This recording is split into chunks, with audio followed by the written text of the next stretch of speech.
Guys, thanks a lot for joining us, and thanks for the film. Thanks, man. Join us.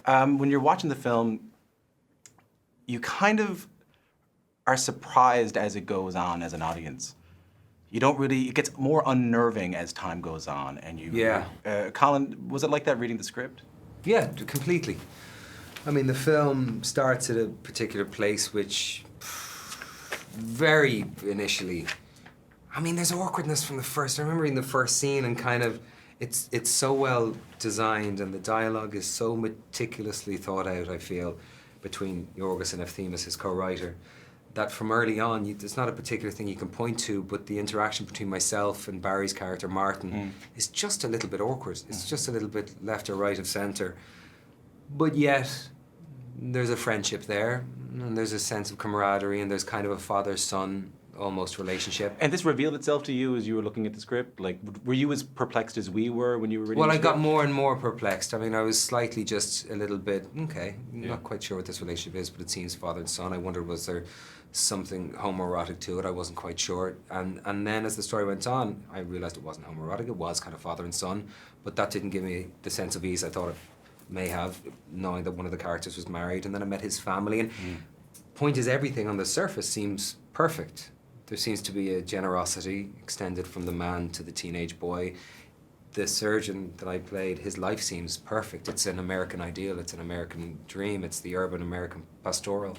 And then, bit by bit, as we find out exactly the intention that the teenage character played by Barry has in regard to my life and the life of my family, and the film takes a very swift turn towards the more macabre, and from then on, yeah, I think it builds in a way where in reading it, and certainly in telling it as well, because we shot a lot of it in continuity, you know it's fiction, right? It's film, we're doing it, it's make-believe and ours. Yeah. But if you're committed to it, and if the story you're telling is extreme enough, you do bring it home sometimes. But I think... I never thought I was a doctor, but by the end of the film, I didn't finish high school. By the end of the film, it was pretty dense atmosphere at times on the set and stuff like that. This is a radio show, so if you're listening to this and you think that it's, and the word extreme comes to mind, it's extreme in a very, the things that are unsaid are as important as the things that are said. And there's so much that is told in music, in what could be very mundane dialogue, but becomes very, very sinister dialogue. Yorgos, tell me a little bit about the decision to how to subtly reveal how sinister this plot really is. For me, usually there's no other way. I mean, I think of things that things are for me also more interesting if they're revealed gradually, and if in every part of the way I need to work through, what it is that is happening, what it is that I'm seeing, what it is that I think about it, how I feel about it. So for me, the most engaging experience while watching a film or reading a book or, anything similar is, if things are revealed to you in a way that include you and include your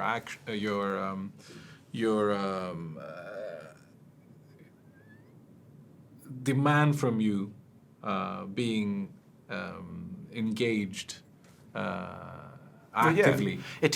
You couldn't... you can't become a passive spectator. Yeah, and you couldn't check your phone. Your humanity is provoked, Yeah. your philosophies are provoked, your opinions, perspective, judgments are provoked in some way, shape or form. And I find as an audience member, not as someone who's in the film and owns the film, but Dogtooth, when I saw Dogtooth, 3 years before I read The Lobster, same. I couldn't, there was no distance I could keep from the film. No, you're not looking around, you're not checking, you're not thinking about your phone. I was too provoked. And you're beginning to think about people you have met, because a lot of people, of course, if you've seen this film, chances are at some point in your life you've had to go to the doctor and you've had to deal with surgeons, maybe probably more likely afterwards. Yorgos, tell me about the decision to make Colin's character a heart surgeon.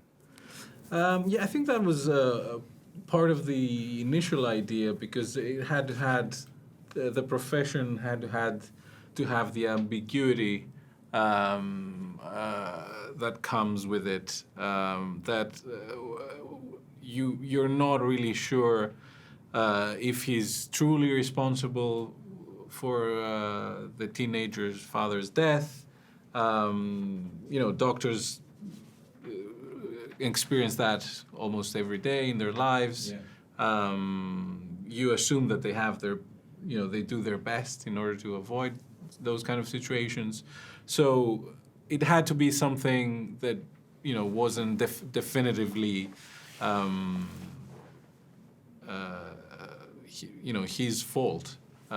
So, you know, this kind of profession made sure of that. And this type of profession needs a lot of control. After I saw the film, I spoke to a number of friends of mine who are doctors, and they said that typically heart surgeons can be quite sociopathic. They need to remove themselves from emotion in order to do the job that they do, which kind of makes sense. Yeah. Or they begin to get themselves confused and thinking that they're God. Yeah. Colin, did you have a channel Well, these they're not days to play this? you're not a... Yeah. Have you ever thought you That's were more of God? an actor's pass. Yeah. Look, there's they're not massage therapists.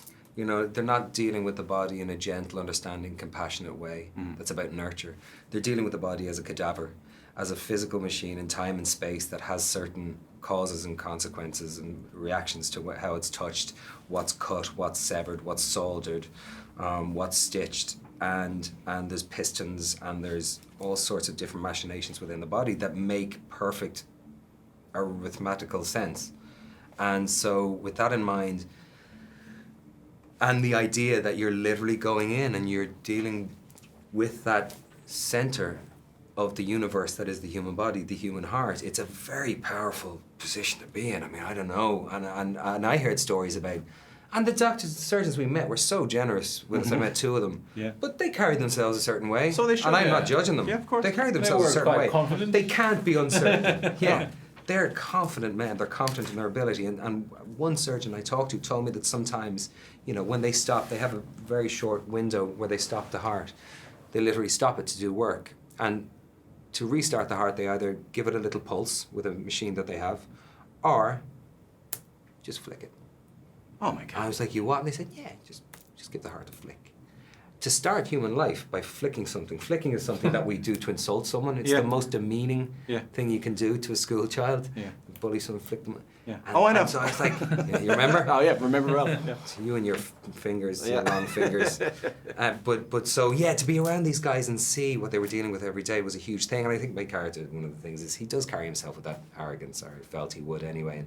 And it is, the pride doth leave before the fall. It's a case of that for our man Stephen, is that he has this perfect life that he's incredibly proud of, and this arrogance that goes with that, the perfect wife that has the career as well in medicine, the perfect children, and committed an act that was so violent, or did he commit an act that was so violent, was a party to something that was so violent in its tragedy that karma decides it's time for his life to be torn apart. Control and sacrifice were the two words that came to mind while I was watching the film. The idea of this surgeon needing to have control over his life and ultimately having to make a sacrifice. Colin, did you consider anything It's the about delusion of control, isn't it? Did you consider anything or ask yourself any questions about control and sacrifice while you were making the film? I mean, sure, you not to bring it with kids, but I don't think you have to be a parent to understand the nature. I'm not saying that I fully understand the nature of control and sacrifice, but when you become a parent, the idea that, you can't control the world. You can't guarantee your child's safety. You can't guarantee your own safety, And the idea of sacrifice is something that, I still mull over as a very big theme in life. It's very hard to separate ourselves as individuals. I mean, somebody may commit a sacrifice to help out somebody else in a gesture of charity, and then the accusation is, but they're only doing it because it makes them feel good. And I'm like, that doesn't lessen the sacrifice, the acknowledgement that it feels good to be part of a human collective. So, it's a longer conversation. And it's hard to admit we don't ultimately have control. Oh, it's a delusion. Control's a delusion. You're lucky if you can control your own heartbeat. I want to thank you both so much. I have so much more to Thanks, say man. about the film, but I really appreciate your time, and I'll think so much more about it after Thanks, this. man. Thank you very much. Thank you very much. Take care.